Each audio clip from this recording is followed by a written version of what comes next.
لڑکیوں نے ایک دوسرے کے منہ کی طرف دیکھا اور سر ہلائے۔ علی بن سفیان نے کہا، تم سب ہماری زبان سمجھتی ہو؟ لڑکیاں اسے حیران سا ہو کے دیکھتی رہی۔ علی ان کے چہروں اور ڈیل ڈول سے شک میں پڑ گیا تھا۔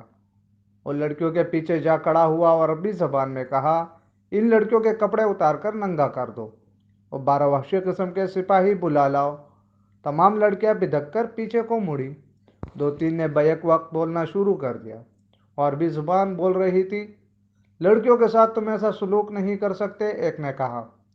ہم تمہارے خلاف نہیں لڑے۔ علی بن سفیان کی ہنسی نکل گئی۔ اس نے کہا، میں تمہارے ساتھ بہت اچھا سلوک کروں گا۔ تم نے جس طرح ایک ہی دھمکی سے عربی بولنی شروع کر دی ہے، اب بغیر کسی دھمکی کے یہ بتا دو کہ ساتویں لڑکی کہاں ہے۔ سب نے لا علمی کا اظہار کیا۔ علی نے کہا، میں اس سوال کا جواب لے کر رہوں گا۔ تم نے سلطان پر ظاہر کیا ہے کہ تم ہماری زبان نہیں جانتی۔ اب تم ہماری زبان ہماری طرح بول رہی ہو، کیا میں تمہیں چھوڑ دوں گا؟ اس نے سنتری سے کہا، انہیں خیمے کے اندر بٹھا دو۔ رات کے سنتری آ گئے تھے۔ فخر المصری کے گشت کے وقت کے سنتریوں سے علی بن سفیان نے پوچھ گچھ شروع کی۔ آخر لڑکیوں کے خیمے والے سنتری نے بتایا کہ فخر رات اسے یہاں کھڑا کر کے زخمیوں کے خیمے کی طرف گیا تھا۔ تھوڑی دیر بعد اسے اس کی آواز سنائی دی، کون ہو تم؟ نیچے آؤ۔ سنتری نے ادھر دیکھا تو اندھیرے میں اسے کچھ بھی نظر نہیں آیا۔ سامنے مٹی کے ٹیلے پر اسے ایک آدمی کا سایہ نظر آیا اور وہ سایہ وہی غائب ہو گیا۔ علی بن سفیان فوراً وہاں گیا۔ یہ ٹیلا ساحل کے قریب تھا، اس کی مٹی ریتیلی تھی۔ ایک جگہ سے صاف پتہ چل رہا تھا کہ وہاں کوئی اوپر گیا ہے۔ وہاں زمین پر دو قسم کے پاؤں کے نشان تھے۔ ایک نشان تو مرد کا تھا جس نے فوجیوں والا جوتا پہن رکھا تھا، دوسرا نشان چھوٹے جوتے کا تھا اور زنانہ لگتا تھا۔ زمین کچی اور ریتیلی تھی۔ زنانہ نشان جدھر سے آیا تھا علی بن سفیان ادھر کو چل پڑا۔ یہ نشان اسے اس خیمے تک لے گئے جہاں موبی رابن سے ملی تھی۔ اس نے خیمے کا پردہ اٹھایا اور اندر چلا گیا۔ اس کے چہرہ شناس نگاہوں نے زخمی قیدیوں کو دیکھا۔ سب کے چہرے بام پہ رابن بیٹھا ہوا تھا۔ اس نے علی بن سفیان کو دیکھا اور فوراً ہی کراہنے لگا جیسے اسے درد کا اچانک دورہ پڑا ہو۔ علی نے اسے کندھے سے پکڑ کر اٹھا لیا اور خیمے سے باہر لے گیا۔ اس سے پوچھا، رات کو ایک قیدی لڑکی اس خیمے میں آئی تھی، کیوں آئی تھی؟ رابن اسے ایسی نظروں سے دیکھنے لگا جن میں حیرت تھی اور ایسا تاثر بھی جیسے وہ کچھ سمجھا ہی نہ ہو۔ علی بن سفیان نے اسے آہستہ سے کہا، تم میری زبان سمجھتے ہو دوست، میں تمہاری زبان سمجھتا ہوں، بول سکتا ہوں، لیکن تمہیں میری زبان میں جواب دینا ہوگا۔ رابن اس کے منہ کو دیکھتا رہا۔ علی نے سنتری سے کہا، اسے خیمے سے باہر رکھو۔ علی بن سفیان خیمے کے اندر چلا گیا اور قیدیوں سے ان کی زبان میں پوچھا، رات کو لڑکی اس خیمے میں کتنی دیر رہی تھی؟ اپنے آپ کو اذیت میں نہ ڈالو۔ سب چپ رہے، مگر ایک اور دھمکی سے ایک زخمی نے بتا دیا کہ لڑکی خیمے میں آئی تھی اور رابن کے پاس بیٹھی یا لیٹی رہی تھی۔ زخمی سمندر سے جلتے جہاز سے کودا تھا۔ اس نے آگ و پانی کا قہر بھی دیکھا تھا۔ وہ اتنا زخمی نہیں جتنا خوف زدہ تھا۔ وہ کسی اور مصیبت میں پڑنے کے لیے تیار نہیں تھا۔ اس نے بتایا کہ اسے یہ معلوم نہیں کہ رابن اور لڑکی کے درمیان کیا باتیں ہوئی اور لڑکی کون تھی۔ اسے یہ بھی معلوم نہیں تھا کہ رابن کا عہدہ کیا ہے۔ وہ اس کے صرف نام سے واقف تھا۔ اس نے یہ بھی بتا دیا کہ رابن اس کیمپ میں آنے تک بالکل تندرست تھا۔ یہاں آ کر وہ اس طرح کرانے لگا جسے اسے اچانک کسی بیماری کا دورہ پڑ گیا ہو۔ علی بن سفیان ایک محافظ کے رہنمائی میں ان 5 آدمیوں کو دیکھنے چلا گیا جو تاجروں کے بیروپ میں کچھ دور خیمہ زن تھے۔ محافظوں نے انہیں الگ بیٹھا رکھا تھا۔ علی کو انہوں نے پہلے اطلاع یہ دی کہ ان کے پاس کل 2 اونٹ تھے مگر آج ایک ہی ہے۔ یہی اشارہ کافی تھا۔ وہ اس سوال کا کوئی تسلی بخش جواب نہ دے سکے کہ دوسرا اونٹ کہاں ہے۔ دوسرے اونٹ کے پاؤں کے نشان مل گئے۔ علی بن سفیان نے انہیں کہا، تمہارا جرم معمولی چوری چکاری نہیں، تم ایک پورے سلطنت اور اس کے تمام تر آبادی کے لیے خطرہ ہو، اس لیے میں تم پر ذرا بر رحم نہیں کروں گا۔ کیا تم تاجر ہو؟ ہاں، سب نے سر ہلا کر کہا، ہم تاجر ہیں جناب، ہم بے گناہ ہیں۔ علی بن سفیان نے کہا، اپنے ہاتھوں کی الٹی طرف میرے سامنے کرو۔ 5 نے ہاتھ الٹے کر کے آگے کر دیے۔ علی نے سب کے بائیں ہاتھ کے انگوٹھے اور شہادت کی انگلی کی درمیانی جگہ کو دیکھا اور ایک آدمی کو کلائی سے پکڑ کر گھسیٹ لیا۔ اسے کہا، کمان اور ترکش کہاں چھپا رکھی ہے؟ اس آدمی نے معصوم بننے کی بہت کوشش کی۔ علی نے سلطان ایوبی کے ایک محافظ کو اپنے پاس بلا کر اس کے بائیں ہاتھ کی الٹی طرف اسے دکھائی۔ اس کے انگوٹھے کی الٹی طرف اس جگہ جہاں انگوٹھا ہتھیلی کے ساتھ ملتا ہے، یعنی جہاں جوڑ ہوتا ہے، وہاں ایک نشان تھا۔ ایسا نشان اس آدمی کے انگوٹھے کے جوڑ پر بھی تھا۔ علی نے اسے اپنے محافظ کے متعلق بتایا، یہ سلطان ایوبی کا بہترین تیر انداز ہے، اور یہ نشان اس کا ثبوت ہے کہ یہ تیر انداز ہے۔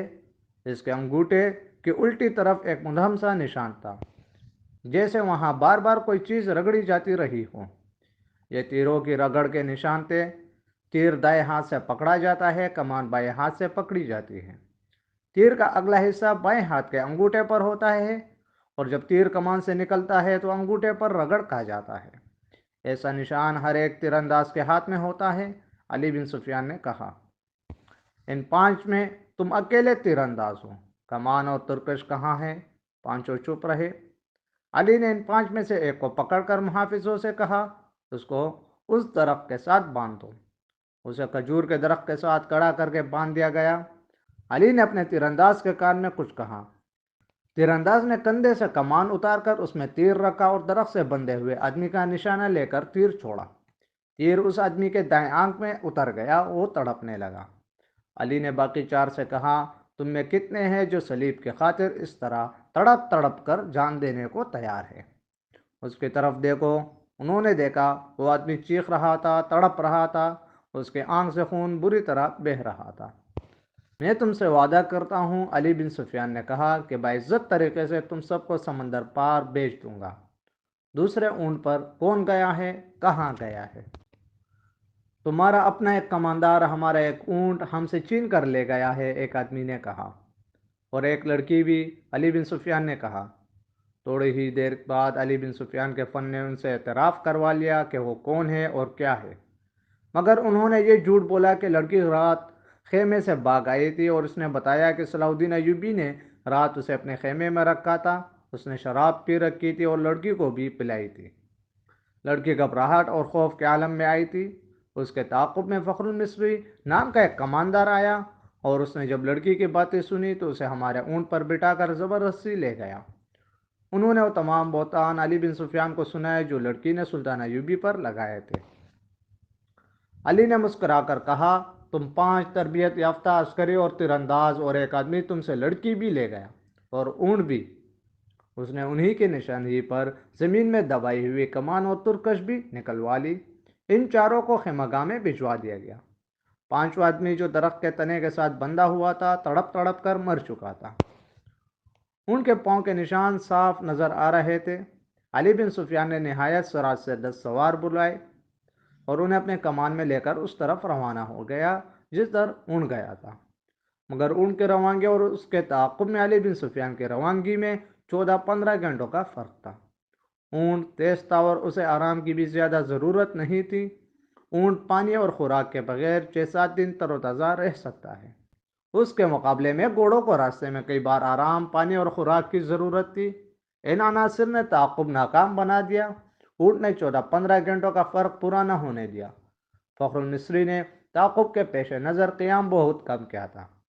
علی بن سفیان کو راستے میں صرف ایک چیز ملی، یہ ایک تیلا تھا۔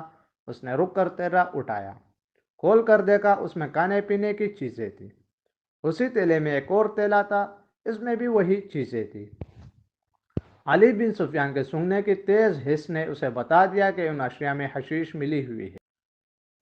راستے میں اسے 2 جگہ ایسے آثار ملے تھے جس سے پتہ چلتا تھا کہ یہاں اونٹ رکا ہے اور سوار یہاں بیٹھے ہیں۔ کھجوروں کی گٹلیاں، پھلوں کے بیج اور چھلکے بھی بکھرے ہوئے تھے۔ تیلے نے اسے شک میں ڈال دیا۔ اس کے ذہن میں یہ شک نہ آیا کہ فخر المصری کو حشیش کے نشے میں لڑکی اپنے محافظ کے طور پر ساتھ لے جا رہی ہے۔ تاہم اس نے تیلا اپنے پاس رکھا، مگر تیلے کی تلاشی اور قیام نے وقت ضائع کر دیا تھا۔ فخر المصری اور موبی منزل پر نہ بھی پہنچتے اور راستے میں پکڑے بھی جاتے تو کوئی فرق نہ پڑتا۔ سوڈانی لشکر میں ناجی اور روش اور اس کے ساتھی جو زہر پھیلا چکے تھے وہ اثر کر گیا تھا۔ فاطمی خلافت کے وہ فوجی سربراہ جو برائے نام جرنیل اور دراصل حاکم بنے ہوئے تھے۔ سلطان صلاح الدین ایوبی کو ایک ناکام امیر اور بیکار حاکم ثابت کرنا چاہتے تھے۔ مسلمان حکمران حرم میں ان لڑکیوں کے اسیر ہو گئے تھے۔ حکومت کا کاروبار خود ساختہ افسر چلا رہے تھے، منمانی اور عیش و عشرت کر رہے تھے۔ وہ نہیں چاہتے تھے کہ صلاح الدین ایوبی جیسا کوئی مذہب پسند اور قوم پرست قائد قوم کو جگا دے اور حکمرانوں اور سلطانوں کو حرم کی جنت سے باہر لا کر حقائق کی دنیا میں لے آئے۔ سلطان ایوبی کے پہلے معرکوں سے جو اس نے اپنے چچا شیرکو کی قیادت میں لڑے تھے، یہ لوگ جان چکے تھے کہ اگر یہ شخص اقتدار میں آ گیا تو اسلامی سلطنت کو مذہب اور اخلاقیات کی پابندیوں میں جکڑ لے گا۔ لہٰذا انہوں نے ہر وہ داؤ کھیلا جو سلطان ایوبی کو چاروں شانے چت گرا سکتا تھا۔ انہوں نے درپردہ صلیبیوں سے تعاون کیا اور ان کے جاسوسوں اور تخریب کاروں کے لیے زمین ہموار کی اور اس کے راستے میں چٹانیں کھڑی کی۔ اگر نور الدین زنگی نہ ہوتا تو آج نہ صلاح الدین ایوبی کا تاریخ میں نام ہوتا، نہ آج نقشے پر اتنے زیادہ اسلامی ممالک نظر آتے۔ نور الدین زنگی نے ذرا سے اشارے پر بھی سلطان ایوبی کو کمک اور مدد بھیجی۔ صلیبیوں نے مصری فوج کے سوڈانیوں کے بلاوے پر بحیرہ روم سے حملہ کیا تو نور الدین زنگی نے اطلاع ملتے ہی خشکی پر صلیبیوں کی ایک مملکت پر حملہ کر کے ان کے اس لشکر کو مفلوج کر دیا جو مصر پر حملہ کرنے کے لیے جا رہا تھا۔ یہ تو سلطان ایوبی کا نظام جاسوسی ایسا تھا کہ اس نے صلیبیوں کا بیڑا غرق کر دیا۔